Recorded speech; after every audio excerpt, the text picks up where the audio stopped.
திடீர்னு பாத்தீங்கன்னா சிறுபான்மையினர் அமைச்சராக இருக்கக்கூடிய மதிப்பிற்குரிய சாமு நாசர் ஐயா அவர்கள் ஒரு அறிக்கை வெளியிட்டிருக்காங்க. அந்த அறிக்கையில என்ன சொல்றாங்கன்னா, அதிமுகவிற்கும் இந்த பாஜக கூட்டணிக்கும் இருக்கக்கூடிய அந்த ஒரு சதி வேலைகள்லாம் அம்பலமாயிருக்கு அப்படின்னு சொல்றாங்க. இது குறித்த உங்களுடைய பார்வை என்ன சார்? அமைச்சர் சாமு நாசர் புதுசாக ஒரு அறிக்கையெல்லாம் வெளியிட ஆரம்பிச்சிருக்காரு. இதுக்கு முன்னாடி அவர் வெளியில் தெரிகிற அளவுக்கு எந்த அறிக்கையும் வெளியிடக்கூடிய வாய்ப்பை திமுக அரசு வழங்கலை. பரவாயில்ல, ஒரு அறிக்கை விட்டுருக்காரு. எதுக்கு விட்டுருக்காருன்னு சொன்னால், அதிமுகவுக்கும் பாரதிய ஜனதாவுக்கும் ஒரு கள்ள கூட்டணி இருக்குது. அதுக்கு ஆதாரமாக என்ன சொல்கிறாருன்னு சொன்னால், உத்தரப்பிரதேசம் அதாவது அலகாபாத் உயர்நீதிமன்றத்தினுடைய நீதிபதி திரு சேகர் குப்தா அவர்கள் ஒரு மீட்டிங்கில் கலந்துக்கிறார். அதாவது விஸ்வ இந்து பரிஷத்துடைய கூட்டத்தில் கலந்துக்கிட்டு அந்த கூட்டத்தில் முஸ்லீம்களுக்கு எதிரான கருத்துக்களை சொல்றாரு. இந்த நாடு இந்துக்களுடைய விருப்பப்படி இன்னைக்கு நரேந்திர மோடியுடைய ஆட்சியே வந்திருக்காது. அந்த அளவிற்கு இந்த நரேந்திர மோடி இந்த அளவிற்கு வளர்வதற்கும் முஸ்லிம்களுக்கு எதிரான சட்டங்கள் எல்லாம் ஒன்றொன்றாக வருவதற்கும் காரணமாக இருந்தது திமுக தான். திமுக தான் தற்போது பிரதமர் நரேந்திர மோடி அவர்கள் பிரதமரா இருக்கிறதுக்கே ஒரு மறைமுக காரணம் அப்படின்னு சொல்ல வரீங்களா?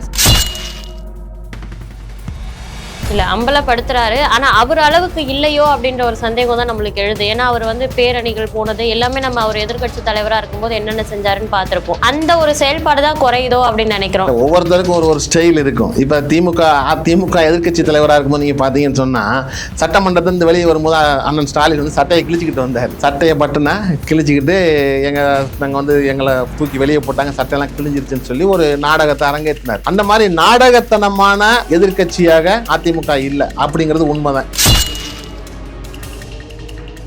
திருடிட்டு போறவங்க திருடன் கத்தனா வேற ஒருத்தரை சொல்லுவாங்கல்ல, அந்த மாதிரி பாரதிய ஜனதாவோடு இவங்க கள்ள கூட்டணி வச்சுட்டு அதிமுக இன்னும் இருக்கு. அவர் எடப்பாடி பழனிசாமி தொடர்ந்து சொல்லிக்கிட்டே வராரு, நிச்சயமாக அதிமுகவோடு ஒரு காலத்தில் நாங்க கூட்டணி வைக்க மாட்டோம், 2026 கூட்டணி இல்ல அப்படிங்கறத அவர் ரொம்ப தெளிவா சொல்லிட்டார்.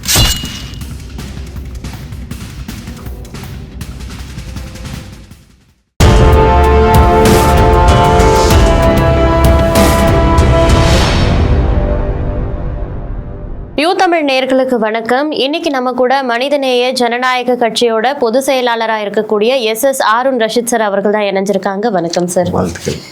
திடீர்னு பாத்தீங்கன்னா சிறுபான்மையினர் அமைச்சராக இருக்கக்கூடிய மதிப்பிற்குரிய சாமு நாசர் ஐயா அவர்கள் ஒரு அறிக்கை வெளியிட்டிருக்காங்க. அந்த அறிக்கையில என்ன சொல்றாங்கன்னா, அதிமுகவிற்கும் இந்த பாஜக கூட்டணிக்கும் இருக்கக்கூடிய அந்த ஒரு சதி வேலைகள்லாம் அம்பலமாயிருக்கு அப்படின்னு சொல்றாங்க.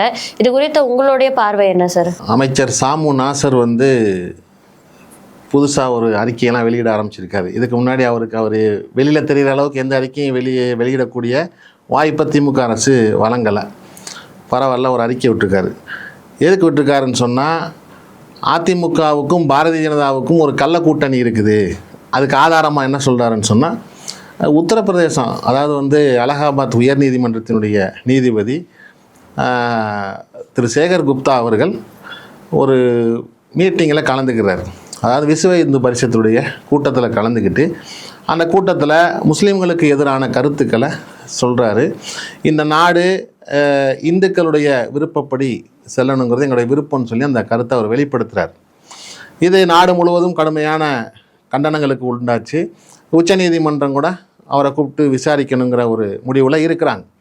இந்த சூழ்நிலையில் திமுகவினுடைய ராஜ்யசபா உறுப்பினர்கள் 4 பேர் நாங்கள் கையெழுத்து போட்டு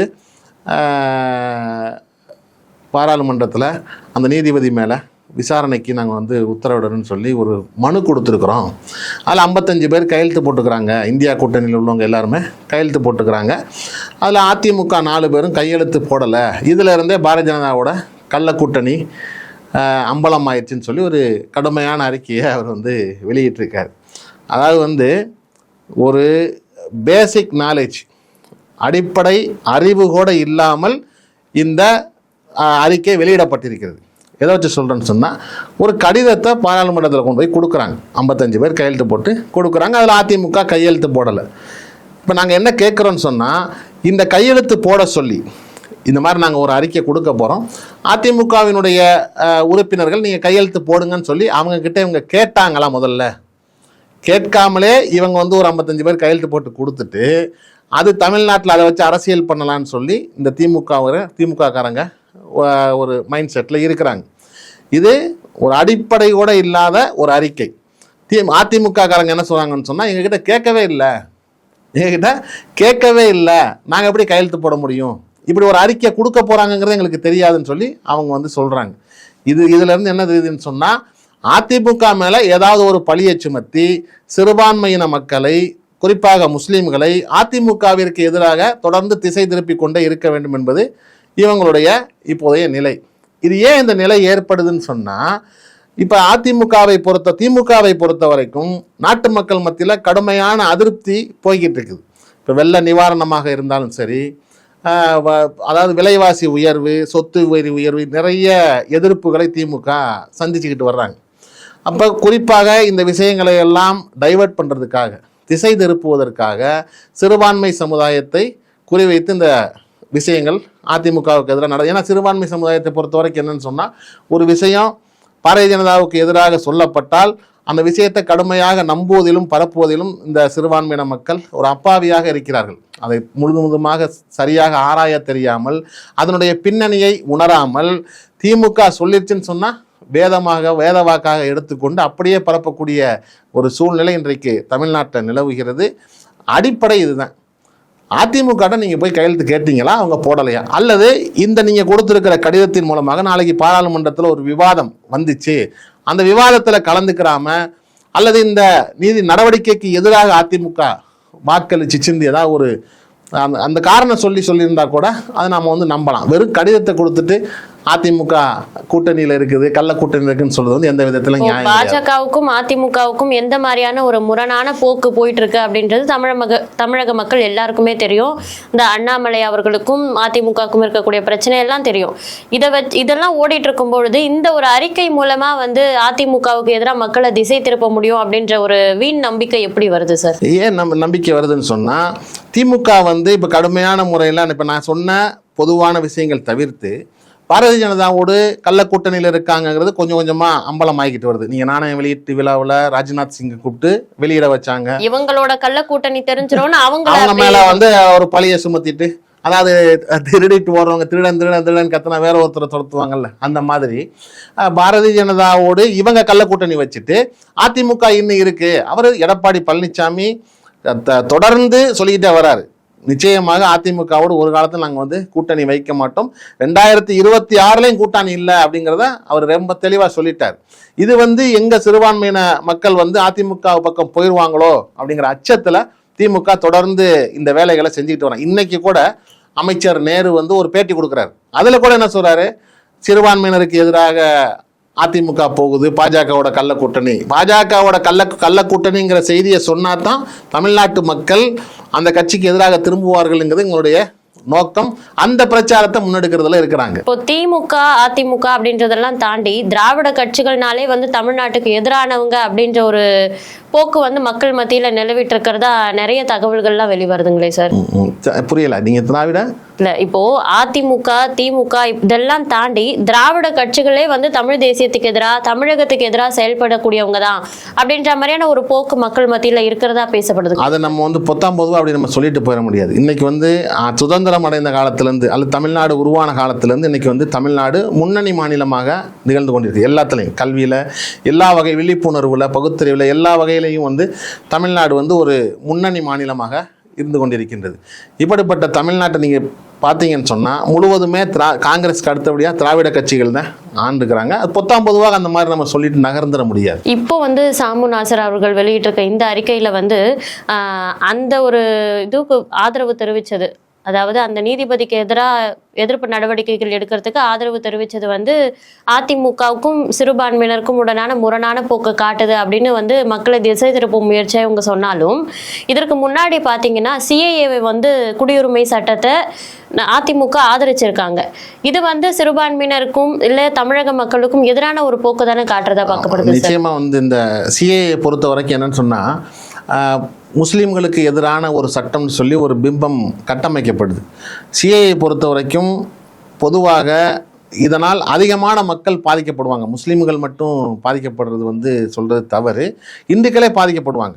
அவங்க வந்து தன்னுடைய அடையாளத்தை நிரூபிப்பதற்கு, நாங்கள் இந்த நாட்டினுடைய குடிமக்கள் தான் என்று நிரூபிப்பதற்கு நிறைய போராட வேண்டியிருக்குது. அது முஸ்லீம்கள் மட்டுமல்ல, எல்லா சமூகத்திலிருந்தும் அது ஒரு பெரிய பிரச்சனையாக இந்த வரக்கூடிய ஒரு வாய்ப்பு நிச்சயமாக அது இருக்கின்றது.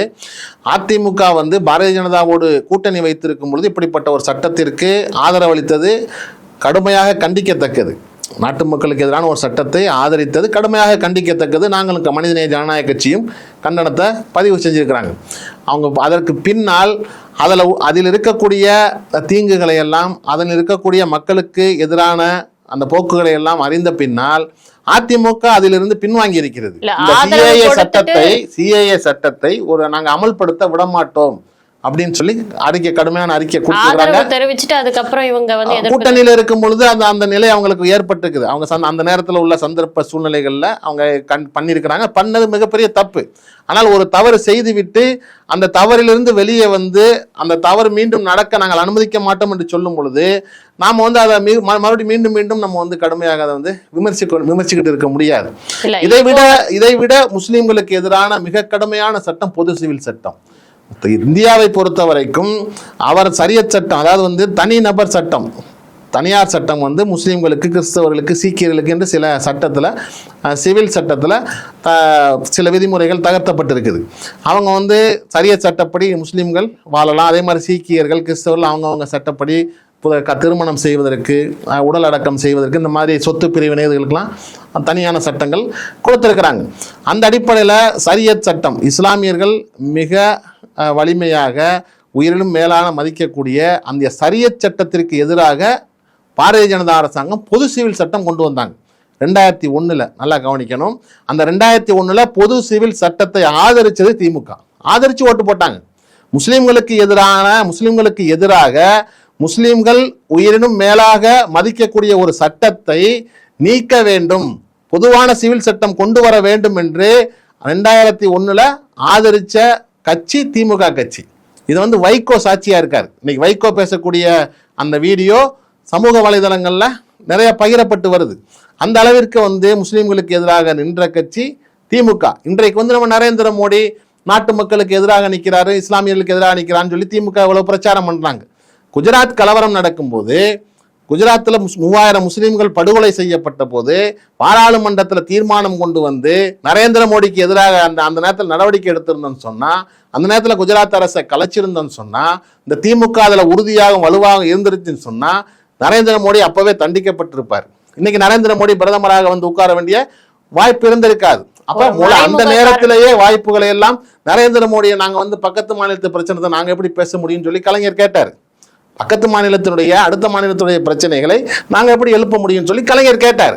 அப்போ அந்த நேரத்தில் முஸ்லீம்களுக்கு எதிராக நின்ற 3000 முஸ்லீம்கள் படுகொலை செய்யப்பட்ட அந்த சம்பவத்தை பாராளுமன்றத்திலே கண்டித்து தீர்மானம் கொண்டு வந்து திமுக நிறைவேற்றியிருந்தால், நடவடிக்கை நரேந்திர மோடி மீது எடுக்க ஒரு உறுதுணையாக இருந்திருந்தால் இன்னைக்கு வந்து நரேந்திர மோடியுடைய ஆட்சியே வந்திருக்காது.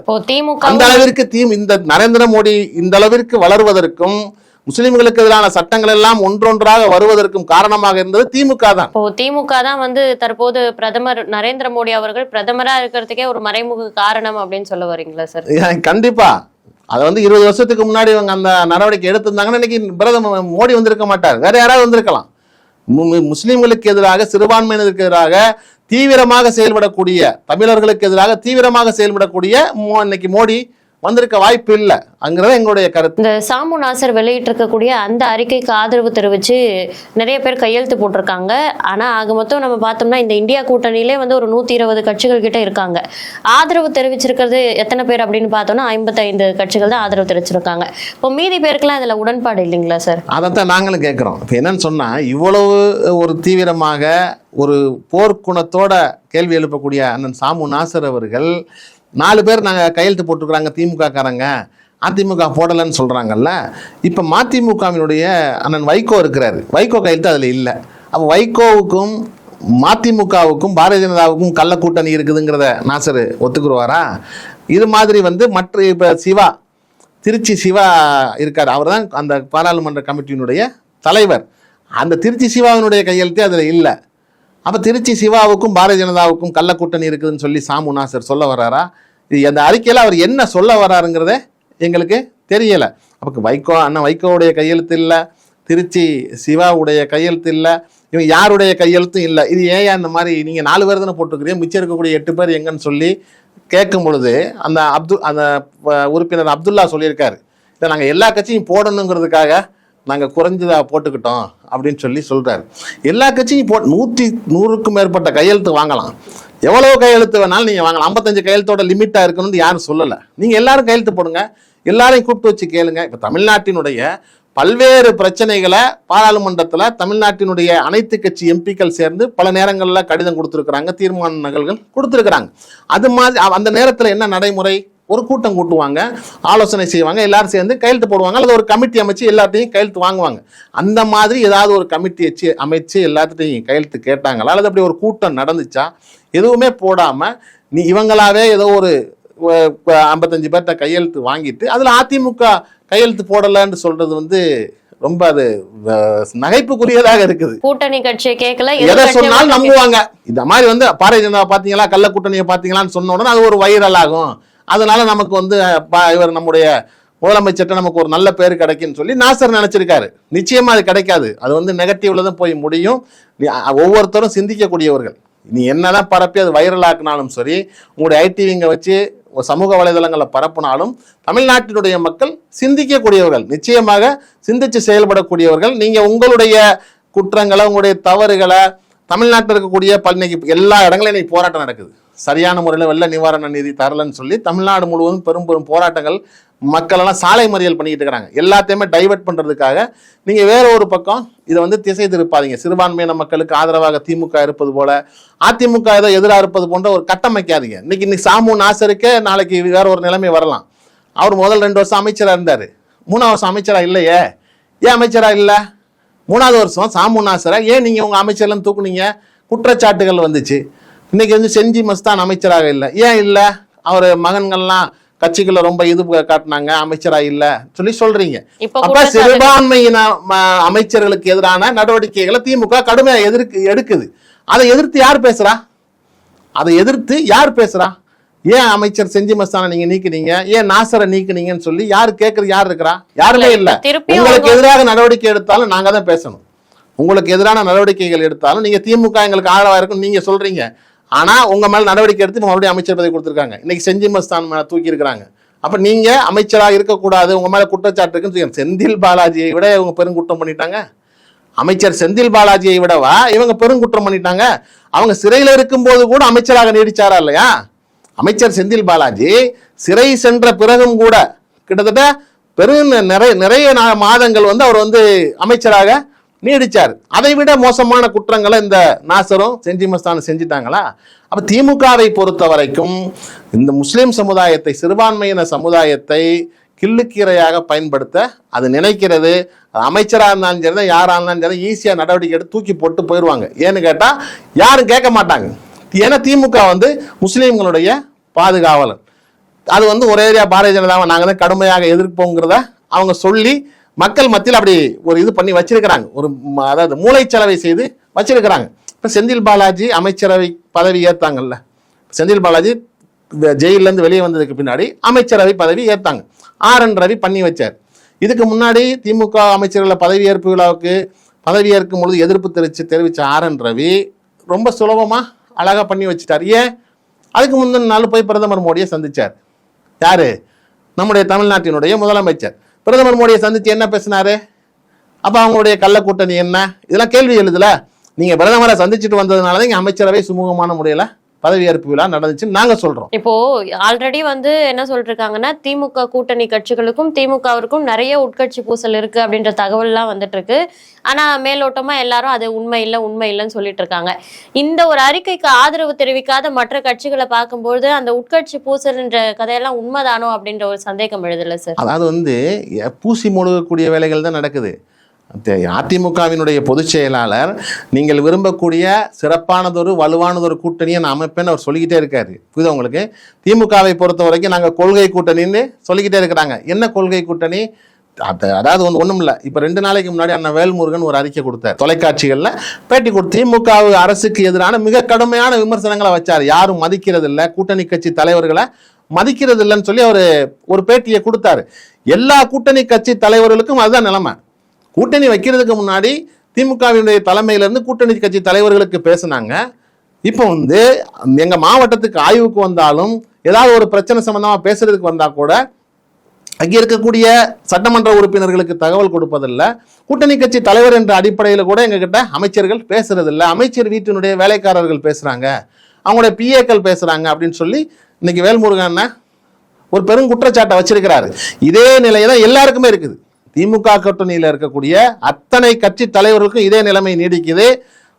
ஆட்சி சுமூகமாக போறது மாதிரி ஒரு மாய தோட்டத்தை ஏற்படுத்துறாங்க. இன்னும் ஒரு வருஷம் இருக்குது, மிக பெரும் மாற்றத்தை தமிழ்நாடு சந்திக்கும். மாய தோற்றத்தை ஏற்படுத்துறதுக்கான காரணம் என்ன நினைக்கிறீங்க சார்? இல்ல, இது நாங்க ஏற்கனவே ஜெயிச்சுக்கிட்டே வர்றோம்.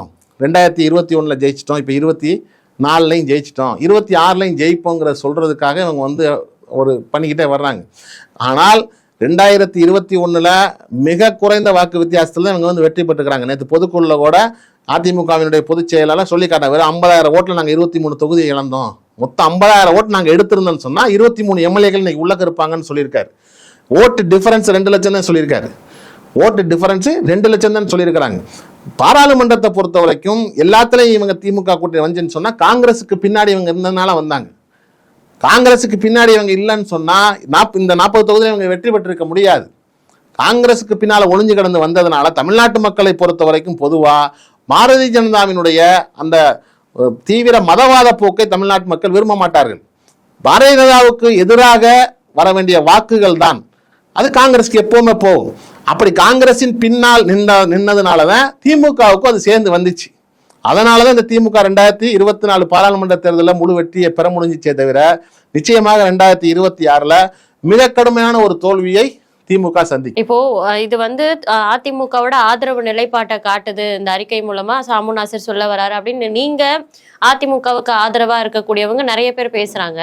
ஆனா அவங்க இது குறித்து வலுவான கருத்துக்கள் எதுவும் சொல்லி வாய் திறக்காமலே இன்னும் நீடிச்சிட்டு இருக்காங்களே. இருந்தா தானே சொல்லுவாங்க. இவரால் ஒரு குற்றச்சாட்டுக்கு ஒரு பேசிக் மறுத்து பேசணும், ஒரு பேசிக் இருக்கணும். அதை அவங்களுக்கு சொல்ல முடியாது. நீங்க நான் என்ன கேக்குறேன்னா, இந்த 4 பேரும் அதிமுக கையெழுத்து போடல, நீங்க போய் கேட்டீங்களா? ஒரு சிம்பிள் கொஸ்டின். அந்த கேள்வி எந்தாலே இவங்களால பதில் சொல்ல முடியாது. அந்த கேள்வி கேட்டாலே இவங்களால பதில் சொல்ல முடியாது. இதுதான் நிலை. அதனால இவங்களால திருப்பி அதை வலுவான முறையில அவங்க ஏற்கனவே ஒரு எதிர்கட்சி தலைவரா கடந்த ஆட்சிகள்ல முதல்வர் ஸ்டாலின் அவர்கள் செயல்பட்ட அளவுக்கு கூட எடப்பாடியாருடைய அந்த ஒரு செயல் இல்லை, எதிர்கட்சி தலைவரா போதுமான அளவுக்கு அந்த செயல் இல்லைன்னு ஒரு குற்றச்சாட்டு எழுந்துட்டே இருக்கு. தன் மீதான குற்றச்சாட்டுக்குமே இன்னும் வாய் திறக்காம இருக்கிறது யாரு? எடப்பாடி. அதாவது என்னன்னு சொன்னா, எதிர்கட்சி தலைவராக சரியா செயல்படலன்னு சொல்லி நீங்க சொல்றது அது எனக்கு சரியா தெரியல. நிச்சயமாக ஒவ்வொரு திமுகவினுடைய ஒவ்வொரு செயல்பாட்டுக்கும் அறிக்கை கொடுத்து எதிர்ப்பு தெரிவித்து இன்னைக்கு இப்போ கூட மழை வெள்ளத்தில் பார்த்தீங்கன்னு சொன்னால் தமிழ்நாடு பூரா எங்கெல்லாம் மழை வெள்ளம் பாதிக்கப்பட்டுச்சோ அங்கே பூரா எதிர்கட்சி தலைவர் போனார். இப்போ விழுப்புரம் சைடு முதலமைச்சர் போகவே இல்லை. எதிர்கட்சி தலைவர் போய் இதில் திண்டிவனத்தில் நிற்கிறாருன்னு தெரிஞ்சவொன்னே அடுத்த நாள் காலையில் இங்கேருந்து புறப்பட்டு போயிட்டார். அந்த அளவிற்கு முதலமைச்சரை செயல்பட வைக்கிறார் எதிர்கட்சி தலைவர். எல்லா இடமும் சுற்றி வந்ததுக்கு பின்னாடி திமுக அரசில் கட்டப்பட்ட பாலங்கள் எல்லாம் ஆற்றுல அரைச்சிக்கிட்டு போயிடுச்சுங்கிற அறிக்கையை வெளியிட்டார். எல்லா வகையிலும் திமுக அரசாங்கம் செய்யக்கூடிய ஊழல்களை, திமுக அரசாங்கம் செய்யக்கூடிய மோசடிகளை நிச்சயமாக எடப்பாடி அண்ணன் அம்பலப்படுத்துறாரு. இல்ல அம்பலப்படுத்துறாரு, ஆனா அவர் அளவுக்கு இல்லையோ அப்படின்ற ஒரு சந்தேகம் தான் நம்மளுக்கு எழுது. ஏன்னா அவர் பேரணிகள் போனது எல்லாமே நம்ம அவர் எதிர்கட்சி தலைவரா இருக்கும்போது என்னென்ன செஞ்சாருன்னு பார்த்திருப்போம். அந்த ஒரு செயல்பாடு தான் குறையுதோ அப்படின்னு நினைக்கிறோம். ஒவ்வொருத்தருக்கும் ஒரு ஸ்டைல் இருக்கும். இப்ப திமுக எதிர்கட்சி தலைவரா இருக்கும்போது நீங்க பாத்தீங்கன்னு சொன்னா, சட்டமன்றத்திலிருந்து வெளியே வரும்போது அண்ணன் ஸ்டாலின் சட்டையை கிழிச்சுக்கிட்டு வந்தாரு. சட்டையை பட்டுனா கிழிச்சிக்கிட்டு நாங்கள் எங்களை தூக்கி வெளியே போட்டாங்க, சட்டையெல்லாம் கிழிஞ்சிருச்சுன்னு சொல்லி ஒரு நாடகத்தை அரங்கேற்றினார். அந்த மாதிரி நாடகத்தனமான எதிர்கட்சியாக அதிமுக இல்லை அப்படிங்கிறது உண்மைதான். உண்மையான எதிர்கட்சியாக அதிமுக இருக்குதுங்கிறது எங்களுடைய வாதம். ரொம்ப நேரம் ஒதுக்கி எங்களுடைய பல கேள்விகளுக்கு உங்களுடைய கருத்துக்களை தெரிவிச்சுங்க சார். ரொம்ப நன்றி.